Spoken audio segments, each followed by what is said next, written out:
Liyayikhetha igumgedlela inkosi enkulu ubhombe isitima samampondo baba mkhulu mkhulu mkhulu phakade. Amen. Alimile phela ingisi nawo wonke amaqhinga alo elwenzayo ezizweni zabantu abamnyama ukuthi phela elanjiswe ukuze bezohamba beyosebenza kukhandwe phela amadolobha abo abelungu. Njengoba indawo yakhona phela eBritish Colony lena esibizwa ngeCape of Good Hope isinwebekile kakhulu njengoba kudliwe nayo indawo yaseZululand. Umsebenzi usemkhulu, fanele kuxove udaba kukhande nezinkantolo kanye nazo izimishini lapho kuzofundiswa khona abantu ubuzemtiti, bese befundiswa nangako kulahla amasiko, bemukeliswe inkolo yaseYurophu ukuze bezodedela umhlaba bese ezitapela kalula-ke umlungu. Ngalesi sikhathi bona sebegqokiswe amasudu bese beyohlaliswa ezindaweni ezithe thuthu ngokusondela nalapho phela abasebenza khona edolobheni, bese bebukela phansi onke amasiko naso sonke isintu nenkolo kaNkulunkulu lona phela ukuthiwa ngumvelinqangi uJehova, bemukele yona inkolo yaseRoma. Ngalesi sikhathi eshiye lezi indawo zakhe ezisemakhaya sehlele kule ndawo acabanga ukuthi ithuthukile, kuyasala kumlungu lapho kukhande iplazi bese kuhlala khona nezingane zakho. Yena lo mnumzane wale ndawo bese eyohlala khona phela emishini ababaze igama abambelele esiphambanweni, azibize ngophucuzekile nofundileyo kodwa ebe engenalutho. Ifa lezingane zakhe selidliwe kuye phela umlungu, yena elibele ukuhlabelela ethi akakhile lapha unekhaya eJerusalema, ethi shiya umhlaba nezinto zawo, ethi noma ngihlupheka lapha emhlabeni kodwa ngiyobusa ezulwini. Bese ephila impilo yokuzisola ngaso sonke isikhathi noma ethandaza ethi baba ngonile, ngoba phela wayetshelwe uye umlungu ukuthi lo muntu omnyama uyisoni, wona ezelwe ewumntwana omncane engakenzi lutho. Yingakho kuze kube namhlanje ezipenda ngaleli cala lemmeda okuthiwa lenzeka khona phela endaweni yakwa-Israyeli yokubethelwa kwaJesu. Uyafunga uyagomela lo muntu omnyama uthi izono zakhe zonke lezi ngoba lamaRoma abulala umsindisi uthi uyena lo muntu omnyama owenza lokho. Ingakho ehlabelela ethi wayehlatshwa njengemvana ngenxa yezono zakhe lo muntu omnyama. Utshelwe yilo leli ngisi njalo elidle wona lo mhlaba elamfikela nayo lencwadi okuthiwa yiBhayibheli.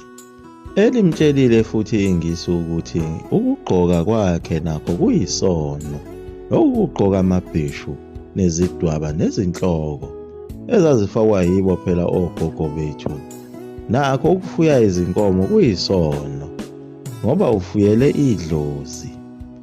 Leli eliyidimoni nalezi mbuzo uzifuyele idlozi, leli eliyidimoni kanye nazo izindlu lezi uNkulunkulu ayikudalela ukuba uhlale kuzo all-round phela amaqhugwane. Lezo zindlu phela yizo kanye izindlu zamadimoni. Yonke leyo kwakuyimfundiso yakhe phela umlungu kuyo imishini yakhe yokuqala ngeminyaka yama-1700, njengoba kuze kube yinamhlanje abantu besakholelwa yiyo leyo nto. Sekwaze kwaguqulwa sona isintu nayo impilo yaso nokugqoka kwakhona kwathiwa inkolo yamadimoni noma inkolo yamadlozi, ngoba phela uNkulunkulu wayedale zonke izizwe ngezizwe, wasezidalela nendlela okumele zakhe ngayo izindlu zazo. Okuyimanje lezi zindlu esihlala kuzo izindlu uNkulunkulu angasidalelanga ukuba sihlale kuzo, izindlu phela ezingamaqhugwane ase-Italy, sihlala emaqhugwaneni asentaliyane naseRome. Kodwa ezethu izakhiwo asizifuni kanye nazevatho zethu asizifuni, sifuna zona izevatho zasentaliyane. Ingakho sihlupheka kangaka size sigcine sesidlala bona laba bathi bayabona kuthiwa ayikho indlu kagogo ekhaya. Kanti lezi zindlu zesizulu azakhiwa ngoba zakhelwa umuntu esefile, ziba khona umuntu ephila. Nawe kumele ube nayo, nawe kumele ube nayo, nawe kumele ube nayo uphila, ngoba nawe vele uzoba ugogo, uzoba umkhulu, usuzogqilaza izizukulwane zakho kuthiwa kumele zakhele umkhulu indlu. Ngoba phela uma usufile kuvuleka iso lesithathu, lapho xa okwazi khona ukubona ngalo iso likamoya, usubona iqiniso lodwa. Bese uyaqala uyahlupha, ungasayiboni yonke le nto kade uyitshelwa umfundisi wakho owayifundiswe uye umlungu, ukuba akutshele yonke leyo nsumansumano, ngoba uma usuhamba emhlabeni uhlangabezwa amakhehla akini. Lapho yobe usubona khona nogogo bakho.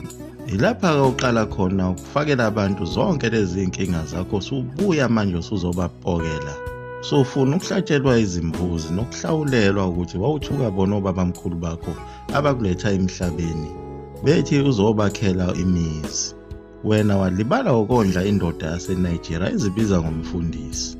Wahlala nesipawupete sakho edolobheni, nathola ingane eyodwa noma ezimbili. Manje mawusufika ngale usuthola amacala ukuthi ungani ungabazalanga abantwana, ngoba sasikuthume emhlabeni ukuthi ufike uzala abantwana. Bese usakhela nemizi, usithathele amakhosikazi, usifuyele izinkomo nezimbuzi.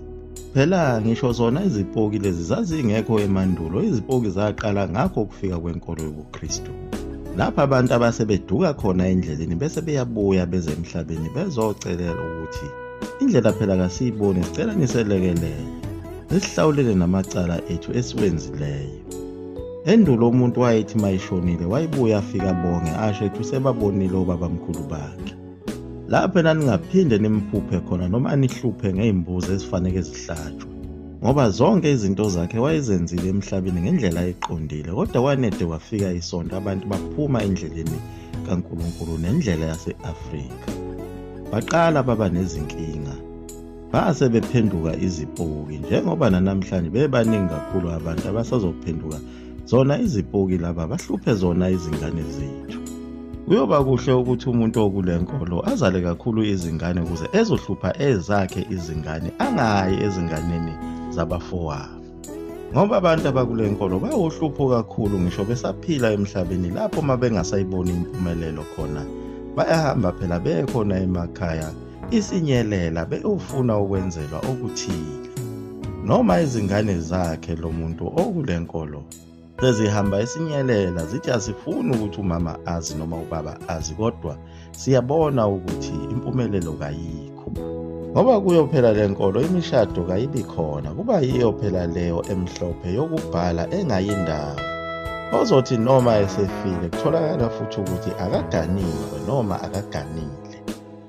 Phela umshado omhlophe awuhlukene nakho ukukipita, ngoba phela kuwona umshado wase-Afrika, umshado wase-Rome. Lokho phela kuyilo ilumbu lakhe umthakathi lo wasibekela yona lo mlungu phela osiphambanise namasiko okuphila kwethu kanye nenkolo kaMvelinqaba. Usithakathile kanjalo-ke umlungu. Unamhlanje intsha isiphenduke yaba izangoma ngenxa yabo laba bantu abadukile endleleni ababuya bezongena ezinganeni, bebuya ngesankahlo ekubeni babengabantu ababekholwa kuyo le nkolo yasentshonalanga. Sebezohlupha izingane baziphendula izangoma. Bayinkathazo enkulu laba bantu abakholwayo, ngoba uma sebebuya basuke sebebuya ngesankahlo futhi abancengi futhi bayabulala. Bayathinteka futhi kakhulu nasekuphuphumeni kwabantwana abancane, yibo abadala lezempilo. Bephinde babulale nabomakoti abasiganayo, bedale nezifo emakhaya ngenxa yalo ulaka lokuthi lapha bahleli khona bahlezi kahle. Ngisho usuthi uyabuza ukuthi kodwa gogo, ngoba wawukholwa wena, yini lento oyifunayo manje? Isitwaba sokwenzani leso sosifuna? Uthi awembethe kani wena wogqoka phela zona izingubo zaso isilungu kanye nezembatho zebandla lakho, ufunani manje? Angeke akuphendule, uyokuphendula ngokuthi akubulalele ingane noma akuxoshele umfazi, uzithuke usuhlale udivosa njalo, uphinde uthathe omunye umfazi uphinde udivosa. Sisempini enzima kakhulu, impi yezipoki ezazingamakhulu amakholwa zisaphila emhlabeni, zithi ziyawutshekula njengamathole. Akusekho ukutshekula manje, sekuwusizi nezinyembezi, sekuhlupheka izizukulwane. Nami nawe sizofa siphenduke zona izipoki eziyophendulwa izizukulwane izangoma. Liyaguqa lapho kumkehlela mzulu amafutha omkhofu 20 minutes waphakathi. Amen.